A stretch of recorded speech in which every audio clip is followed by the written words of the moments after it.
Barack Milhouse Benito Obama is very, very angry because President Donald Trump has reversed about 75% of the 8 years of Obama. And he is busy putting constitutionalists on the courts, where Obama packed the courts with radical activists. Donald Trump has undone the Iran nuclear proliferation deal. One of the great Obama accomplishments, according to Obama. Donald Trump has reversed Barack Obama's anti-Semitism when it comes to the state of Israel. President of the United States, Trump, has recognized Jerusalem as the capital and has moved our embassy to Jerusalem. President of the United States, Trump, has reversed policy when it comes to North Korea. He inherited a North Korea with nukes. He has reversed policy with respect to Russia, putting in many ways, devastating sanctions, where Obama closed his eyes to Russian interference in our election. I think he was jealous of the Russians because he was interfering with our election. The President of the United States has been tough on China. Barack Obama sold out to China. President of the United States is trying to secure our southern border. The president before him, Barack Obama, supported open borders. Barack Obama, his FBI, abused the FISA court. It's been exposed during the Trump administration. There's no evidence that Donald Trump used the IRS against his opponents, but the Obama administration did.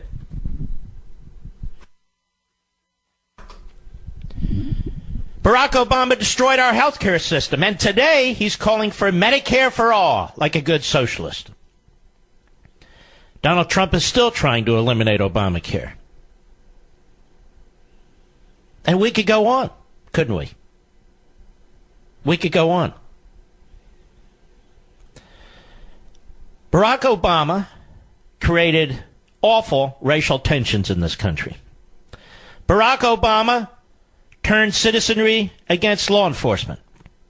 Barack Obama all but eviscerated the United States military. Barack Obama was the worst enemy of a free press in modern history. And we'll get into that in a moment. Yet the media love Barack Obama. Why? Because they share his progressive statist ideology, his radicalism. They would never even contemplate putting Barack Obama through what they put this President Trump through and his family and friends and so forth. So let's listen to some of Barack Milhouse Benito's propaganda, and I will have the joy of replying to some of it. Let's start with cut one, Mr. Producer, at the University of Illinois today. And by the way, given Barack Milhouse Benito's Obama, given his record in losing races in the House of Representatives where he supported candidates, losing races in the U.S. Senate where he supported candidates, losing governorships, losing state Senate slots, losing state assembly slots, I would say that Obama today calling for the Democrats to turn out and protect our democracy is a good sign for the Republicans. Cut one, go. And as a fellow citizen, not as an ex-president, but as a fellow citizen, I'm here to deliver a simple message, and that is that you First, need to anyone believe this garbage? I'm not here as a former president. I'm here as a simple citizen. Well, a simple citizen wouldn't be treated to the kind of slobbering media attention that Barack Milhouse Benito Obama has received, would he? More like a simple ton. That's right, I said it. Go ahead. As our democracy depends on. Now, some of you may think I'm exaggerating when I say this November's elections are more important than any I can remember in my lifetime. And I know politicians say that all the time. I have been guilty of saying it a few times, particularly when I was on the ballot. That's his lame attempt at self-deprecation. Go ahead. But just a glance at recent headlines should tell you that this moment really is different. The stakes really are higher. The consequences of any of us sitting on the sidelines are more dire. And by the way, I want you to listen to what he's saying and then process it from our perspective. And then you'll agree with it. But not the way he agrees with it. Go ahead. Had big elections before or big choices to make in our history. Fact is, democracy has never been easy, and our founding fathers argued about everything. We waged a civil war. We overcame depression. We've lurched from eras of great progressive change to periods of retrenchment. Now that sentence reveals everything. We've lurched from eras of great progressive change to periods of retrenchment. Great progressive change. I wish there was a way, but there isn't, and I won't, so never fear, for me to convey to you what I wrote in Rediscovering Americanism and the Tyranny of Progressivism. We talk about it all the time, but when you write a book, it's far more detailed, and it is presented in a significantly different way than when you orally explain these things. All I'm saying is, he is saying we need constant, in fact, relentless progressive change. Otherwise, we have periods of retrenchment.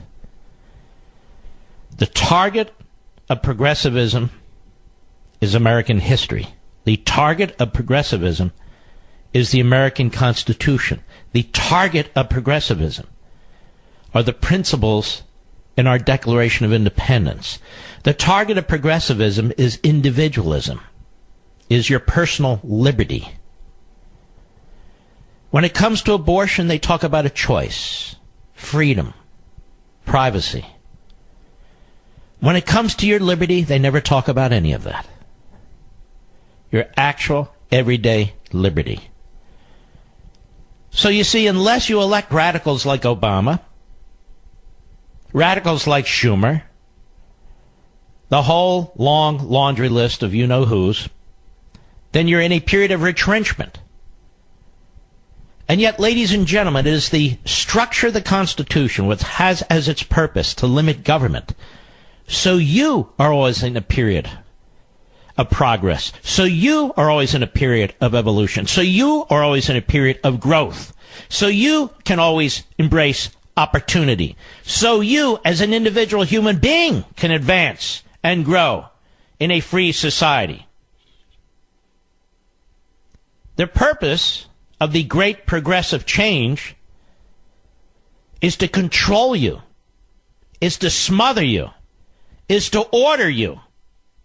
That's the purpose. How do we know? Because they've said so in so many words.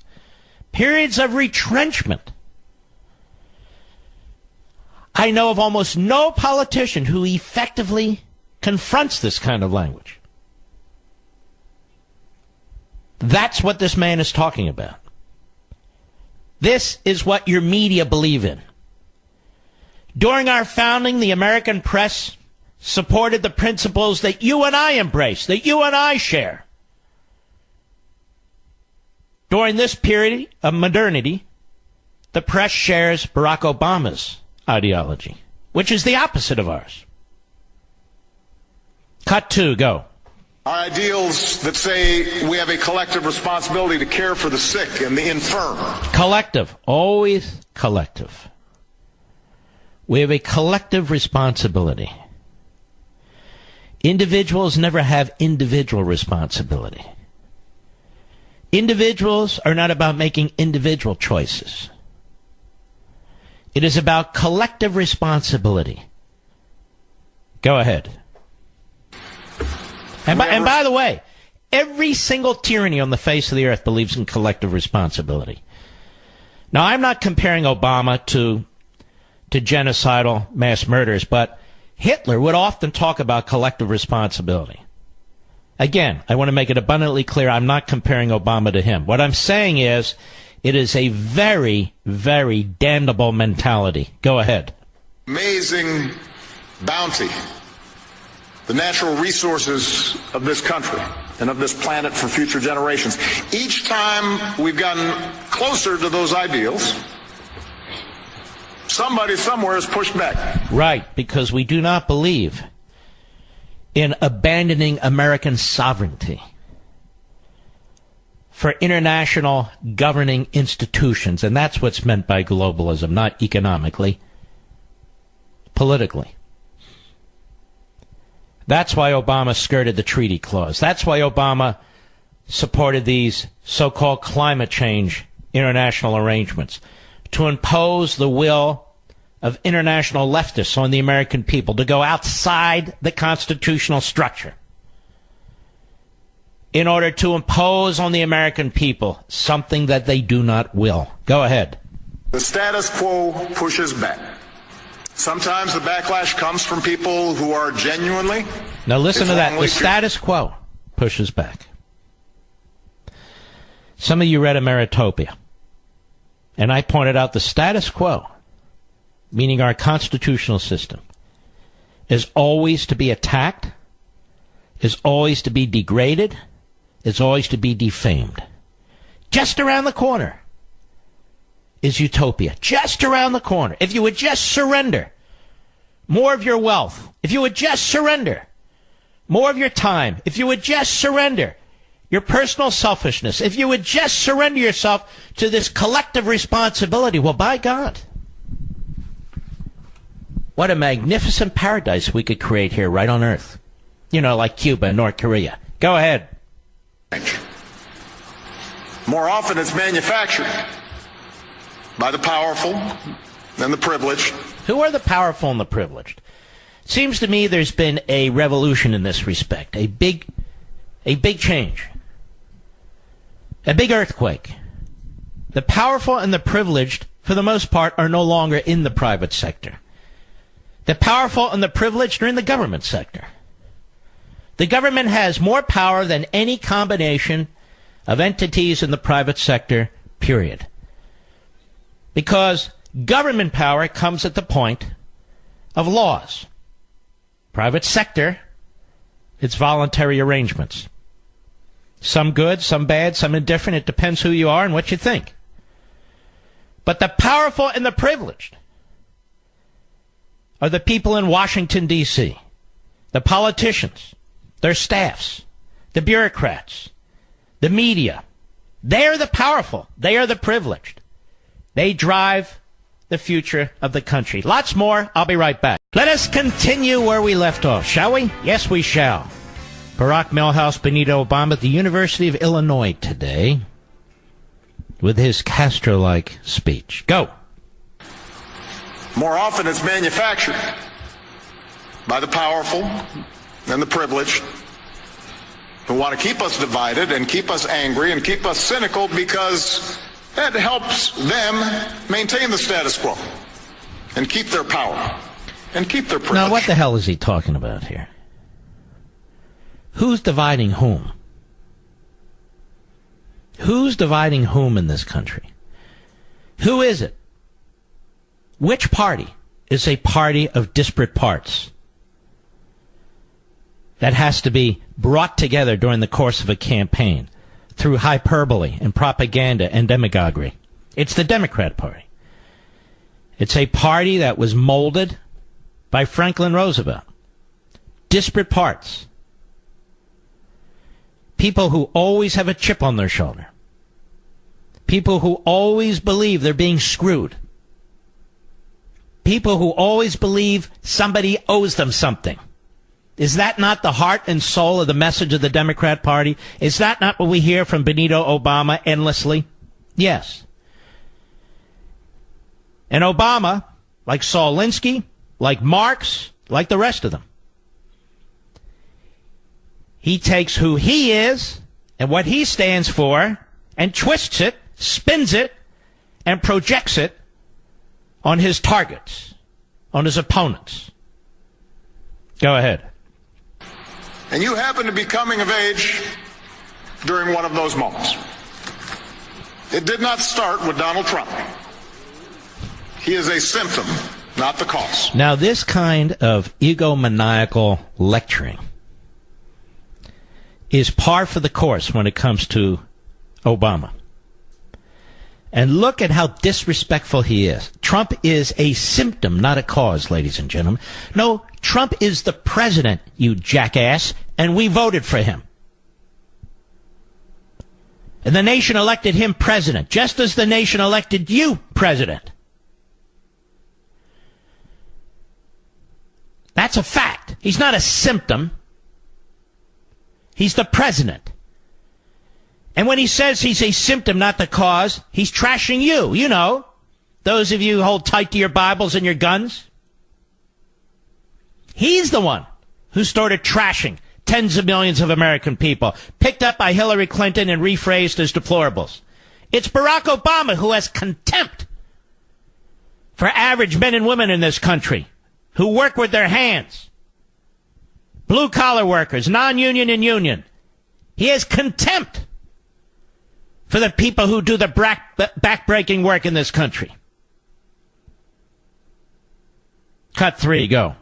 And even though your generation is the most diverse in history, with a greater acceptance and celebration of our differences than ever before. We don't celebrate our differences. They're exploited by leftists like you. All these new phrases that pop up. Triggered, safe spaces, snowflakes, white privilege. This is all of the left. Greater acceptance and celebration on our college campuses? Really? In the media? Really? Go ahead. Those are the kinds of conditions that are ripe for exploitation by politicians who have no compunction and no shame about tapping into America's dark history of racial and ethnic and religious division. Now let's stop right there. This was Obama's tool from day one. Obama's tool from day one. America's dark history of racial and ethnic and religious division. We're a country, as Shelby Steele points out time and time and time again, who's gone through slavery, that's gone through segregation. We are a country that is, in fact, more united and more diverse than any other country on the face of the earth.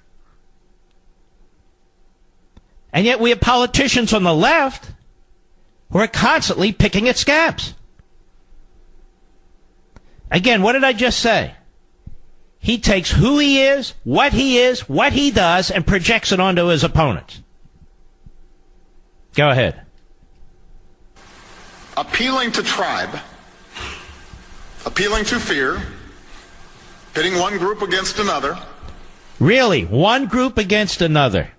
Isn't that something? You mean like cops against the black community? That sort of thing? You mean like the way you treated the Israelis and how you pitted them against the rest of the world? That sort of thing? Go ahead. That order and security will be restored if it weren't for those who don't look like us or don't sound like us. Who the hell says that? That's about as stupid as it gets. And I'm really tired of his affectations and his delivery. It's sort of a knockoff of Bill Clinton, and I was sick of him decades ago. The race baiting. That's a Democrat tool. The race baiting. Go ahead. We do. That's an old playbook. It's as old as time. And in a healthy democracy, it doesn't work. Yeah. In a healthy democracy, it doesn't work. And yet the fact is, it is they who promote it. Let's continue. Cut 4, go. But when there's a vacuum in our democracy, when we don't vote. There's no vacuum in our democracy. Why don't you tell us things, Mr. President, Mr. Ex-President, like, we need to bring faith back into our lives. We need to respect faith in the public square as we used to. We need to keep families together rather than have policies, particularly welfare policies, that tear them asunder. We need to stop playing mental games with ourselves about self-identifying this sex or that sex. We need to stop talking about white privilege and talk about Americans. Why don't you talk that way, Mr. President? We need to embrace the kinds of values and beliefs that are enshrined in our Declaration of Independence. That God is bigger than man and the rule of law is bigger than man. Why do you never say these things? Ever. Go ahead. But when there's a vacuum in our democracy, when we don't vote, when we take our basic rights and freedoms for granted, when we turn away and stop paying attention, and stop engaging, and stop believing, and look for the newest diversion, the electronic versions of bread and circuses, then other voices fill the void. By the way, I have no idea what the hell he's talking about. These are platitudes. He didn't write them. I know what bread and circuses means. I know what electronic diversions mean and all the rest.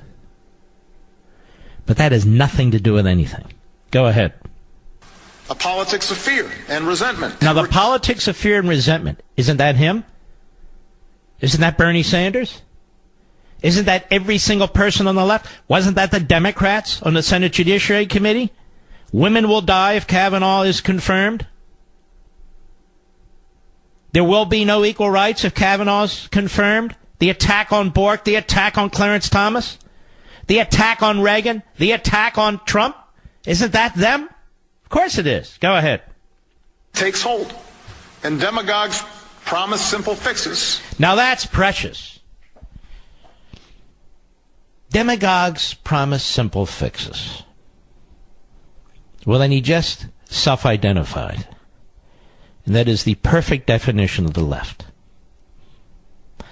You want free health care? Just pass a law. Want to get rid of student loans? Just pass a law and eliminate them.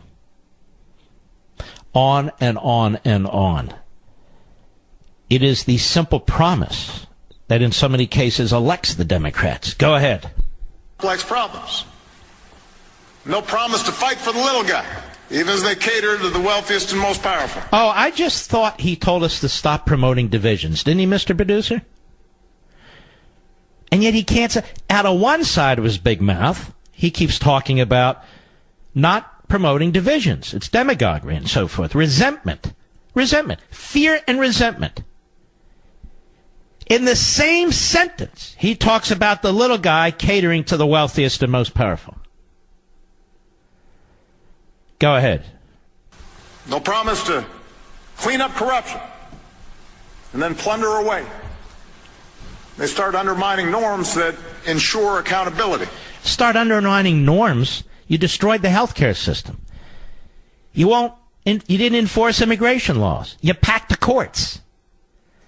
You ruled by fiat when it came to DACA. Your administration unleashed the IRS against the Tea Party. Are these the norms you're talking about, Barack Obama? What norms are you talking about? He wants fundamental transformation of America, and yet he talks about the norms. The hypocrisy, the illogic, the utter idiocy of what he has to say is reflected in what almost everyone on the left has to say. They attack the status quo, and then they talk about the norms. They attack the status quo, and then they talk about the norms. Then they talk about fundamental transformation and defend the status quo. Go ahead.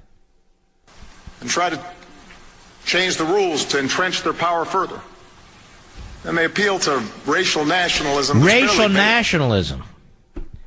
Who's appealing to racial nationalism? He can't quite say white supremacy. He can't quite say that. So he talks about racial nationalism. That's going on in South Africa right now, as far as I know. There's no racial nationalism in America. So why, if he's talking about demagoguery and all the rest, why is he demagoguing this issue? Dividing the nation on race, when he just said we shouldn't be doing that. I'll be right back. By the way, next hour, we're going to play more clips. I'm not going to do this the whole show, but I want to go through this because some of the points really do need to be challenged. And if I don't challenge him, who the hell is going to challenge him, quite frankly? But he does bring up Obama, Southern Democrats, as among the worst offenders. And he's talking about the Southern Democrats of past. Orville Faubus, George Wallace, Bull Connor, and so forth. I've been bringing this up since I've been on the air and before. So we're going to play what he said. And if he nails that, there he deserves kudos, quite frankly. Because you don't hear Democrats talk about that. But we're not done. All right, we'll jump to that. Let us jump to the clip that I just mentioned that Mr. Producer just found. Go ahead. Now understand, this is not just a matter of Democrats versus Republicans or liberals versus conservatives. At various times in our history, this kind of politics has infected both parties. Southern Democrats were the bigger defenders of slavery. It took a Republican... All right, hold on. Southern Democrats were the bigger defender of slavery? No. It was the Democrat Party that was the party of slavery. I just want to be perfectly clear about this. I know of no leading Republican in the lead up to the Civil War and through the Civil War who supported slavery. Go ahead. Abraham Lincoln to end it. Dixiecrats filibustered anti-lynching legislation, opposed the idea of expanding civil rights. And although it was a Democratic president and a majority Democrat Congress, spurred on by young marchers and protesters, they got the Civil Rights Act and the Voting Rights Act over the finish line. Those historic laws also got passed because of the leadership of Republicans like Illinois' own Everett Dirksen. So neither party has had a monopoly on wisdom. Now see, 80% of that's right. But the other 20% is just wrong. The Republican Party has never been a party of slavery. In fact, the Republican Party grew up out of opposition to slavery. The first Civil Rights Act was in 1957 under a Republican president. Now, there clearly were Democrats who supported civil rights legislation and voting rights legislation. There's absolutely no question about it. Including Lyndon Johnson when he was a president. And when he was a senator, he opposed it. But it took the vast majority of the Republicans in the Senate and the vast majority of the Republicans in the House to pass this legislation. But at least he does acknowledge it as a fact. A historical fact. Which we talk about here all the time. My problem with Obama is his ideology. I don't believe his ideology helps human beings of any race. And it's not even his ideology. He just embraces the ideology. I do not believe that the ideology that is grown out of Rousseau, Hegel, and Marx, the modern term progressivism, I do not believe that that ideology is pro-human being. Oh, yes, they create programs. Oh, yes, they create subsidies. They create all these things. But taken to its logical extreme, what it creates is a very bleak and dark future for human beings of every color. I'll be right back. When President Obama and the left talk about us having respect for each other and treating each other with courtesy, even if we disagree. Is that really the modus operandi of the left? Is that how they treated Clarence Thomas? Is that how they treated Herman Cain? Is that how they treated Alan West? Is that how they treated Miguel Estrada when he was up for the circuit court? Let me play one more. Last one for now. Again, Obama at the University of Illinois. Shouldn't be partisanship to say we don't pressure the Attorney General to punish political opponents, but listen to it all the way to the end. Cut 8, go. It should not be Democratic or Republican. It should not be a partisan issue to say that we do not pressure the Attorney General or the FBI to use the criminal justice system as a cudgel to punish our political opponents. Or to explicitly call on the Attorney General to protect members of our own party from persecution. Yeah, is that why Dinesh D'Souza did 20 minutes in federal prison? For a minor campaign violation? It did 20 months, I should say. 20 months in a federal prison? For a minor campaign violation? Where nobody lands in prison. Is that what I understand? Anyway, go ahead. Because an election happens to be coming up. I'm not making that up. That's not hypothetical. It shouldn't be Democratic or Republican to say that we don't threaten the freedom of the press because they say things or publish stories we don't like. I complain plenty about Fox News. But you never heard me threaten to shut them down. All right, that's where we're going to stop. I did research on this. I've got so many articles on what Obama did in attacking the free press. I can barely keep track of them. So let me enter a few of them into the record here. Paul Bedard, a tremendous reporter over at the Washington Examiner today. Flashback, Obama prosecuted staff leakers, gave lie detector tests. Paranoid. Should President Trump need a model to use to track down leakers inside his administration? What does it have to, stay with me, like the anonymous insider who challenged his authority in the New York Times op-ed, he need go no further than the Obama administration that prosecuted leakers and shut out the media. According to reports at the time from even the New York Times, and that is New York Times journalists, no administration was tougher on leakers and punishing to the media than Obama's. A saga reinforced by reporters who have called Trump's team more forthcoming.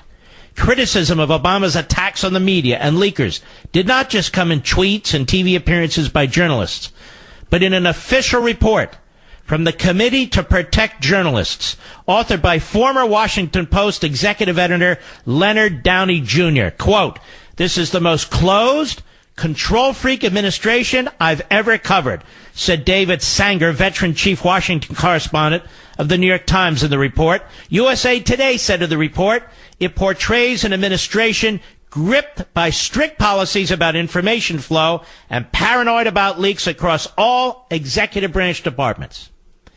It detailed prosecutions and even the use of lie detectors on staffers. Some have encouraged Trump to use lie detector tests on his staff, something he has so far ignored. While Trump has ripped leakers and the anonymous Times writer of being cowards and traitors, it was Obama who took the war to a higher level by targeting staff and reporters while also cutting out the media to promote its story via social media. The administration's war on leaks, I quote, and other efforts to control information are the most aggressive I've seen since the Nixon administration, when I was one of the editors involved in the Washington Post investigation of Watergate. The 30 experienced Washington journalists at a variety of news organizations whom I've interviewed for this report could not remember any precedent, wrote Downey in the report that was criticized by Obama officials.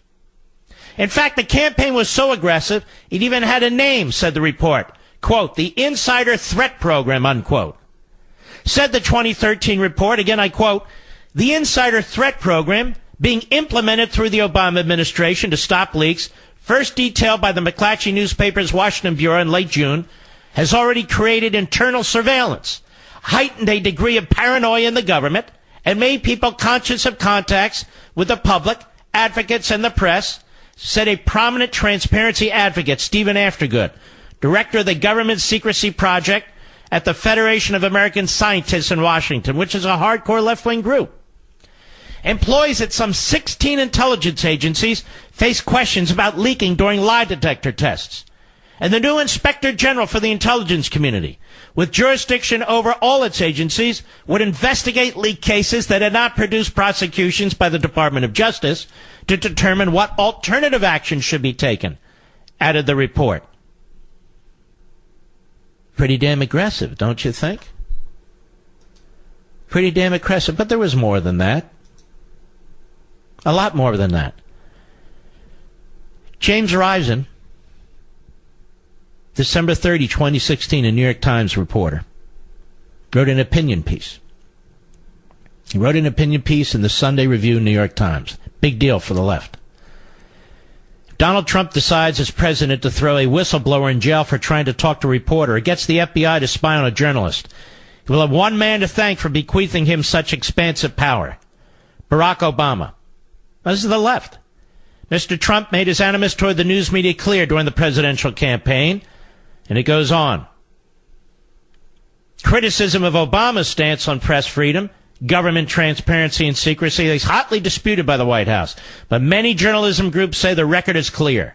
Over the past 8 years, meaning Obama, the administration has prosecuted 9 cases involving whistleblowers and leakers, compared with only 3 by all previous administrations combined. It has repeatedly used the Espionage Act, a relic of World War I era red baiting, he writes, not to prosecute spies, but to go after government officials who talk to journalists. Under Obama, the Justice Department and FBI have spied on reporters by monitoring their phone records, labeled one journalist an unindicted co-conspirator, and that would be, I believe, James Rosen of Fox, who he just laughed off Obama. Look, I criticize him, but I never did anything. An unindicted co-conspirator in a criminal case for simply doing reporting, and issued subpoenas to other reporters to try and force them to reveal their sources and testify in criminal cases. Can you imagine if Trump did any of this? I experienced this pressure firsthand, writes the New York Times reporter, when the administration tried to compel me to testify to reveal my confidential sources in a criminal leak investigation. The Justice Department finally relented, even though it has already won a 7-year court battle that went all the way to the Supreme Court to force me to testify. Most likely because they feared the negative publicity that would come from sending a New York Times reporter to prison. In an interview last May, Obama pushed back on the criticism that his administration had been engaged in a war on the press.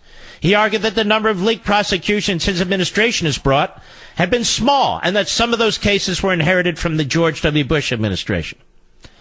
But critics say the crackdown has had a much greater chilling effect on press freedom than Obama acknowledges. In a scathing 2013 report, and I just read it to you, parts of it, the Committee to Protect Journalists lays it out. When Mr. Obama was elected in 2008, press freedom groups had high expectations for the former constitutional professor, particularly after the press had suffered through 8 years of bitter confrontation with the Bush administration. But today, many of those same groups say Mr. Obama's record of going after both journalists and their sources set a dangerous precedent, and it goes on. And it gives numerous examples. No, Obama said that he never said the press is the enemy of the people. It sure seems that way, doesn't it? Action speaks louder than words, I believe. And only a few journalists, so-called, have been willing to speak out about this. A very few, quite frankly. And I'm looking right here. One moment here. Yeah. And there are examples I haven't even touched on. The Associated Press reporters had their cell phones surveilled. James Rosen, who I just spoke about, reporter for Fox, he had his cell phone calls intercepted. And by the way, that included his parents.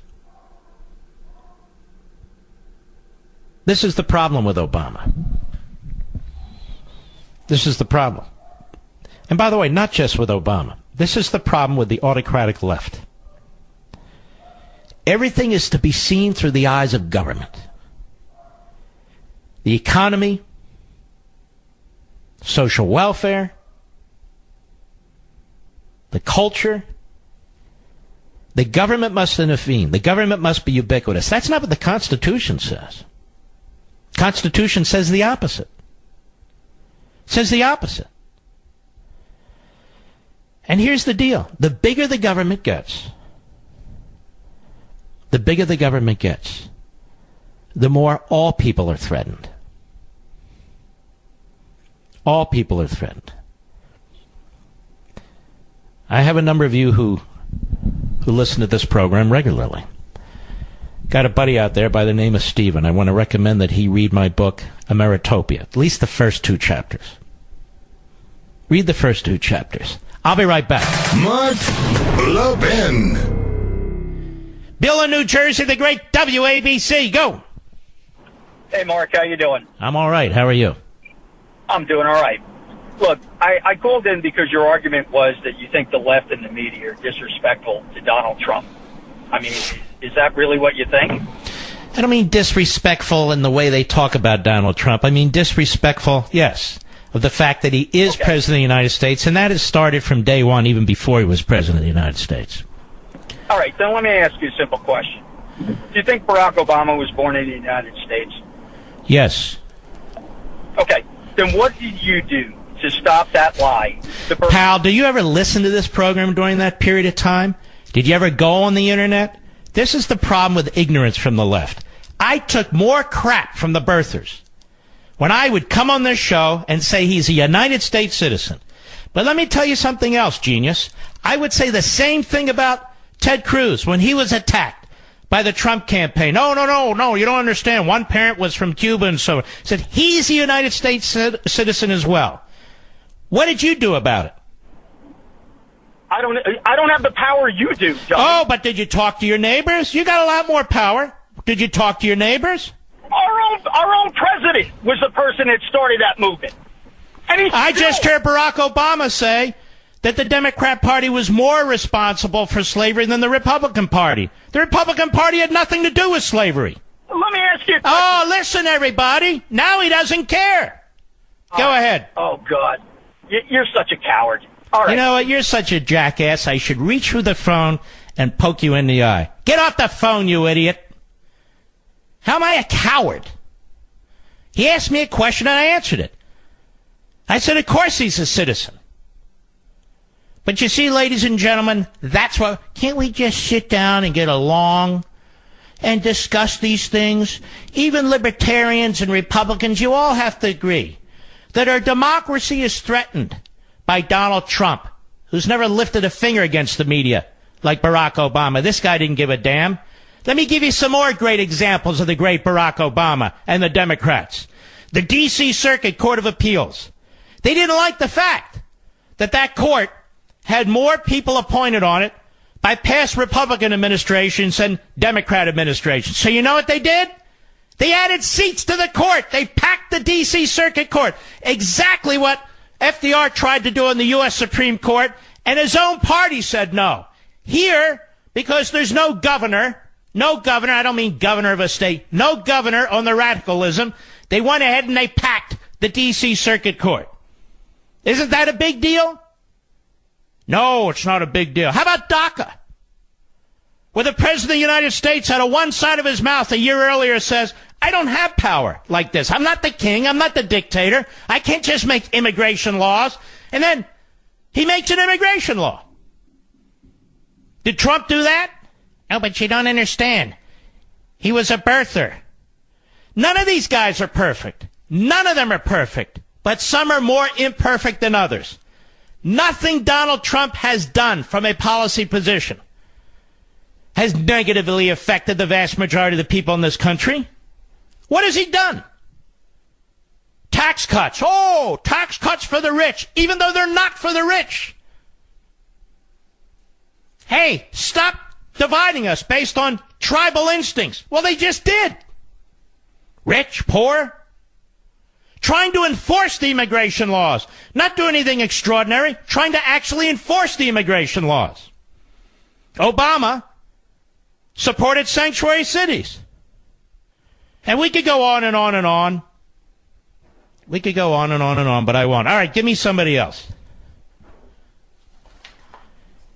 XM Satellite, Mike in Georgia. Go ahead. All right. Hey, brother. I'm a huge fan, number one. Thank you. So where I'm coming from, I'm a prior Ranger instructor with the 4th Ranger Training Battalion. Hold on. Slow down there. You're what? Sorry about that. Prior Ranger instructor with the 4th Ranger Training Battalion. Wow, you're a tough guy. No, it's an honor. Thank you. Well, thank you. One of the things I want to talk about, leadership. Obama talks all the time about, Trump doesn't have leadership. He's not a good leader. One of the first things that we teach our Ranger students is you got to be humble. You got to be able to say when you're wrong. You got to be able to say what your weaknesses are. That is one thing that Obama absolutely could not do at any time during his presidency. Mm-hmm. Very true. And I want to thank you for your service, sir. I appreciate it. Let's see. Brett, Lebanon, Tennessee, XM Satellite. Go. Hey, thanks, Mark. Great job. Go ahead, Brett. Down as always. I wanted. Are we still on the air, Mr. Producer? I'm right here. Are you there, Brett? I can't hear Brett. Let's try somebody else. Joe, Long Island, New York. Go ahead, Joe. Yeah, hey, Mark. I can't hear Joe either. Am I having headphone problems now again? I'll tell you what, we're going to take an early break. We'll let everybody know, the affiliates down the line, and we'll be right back.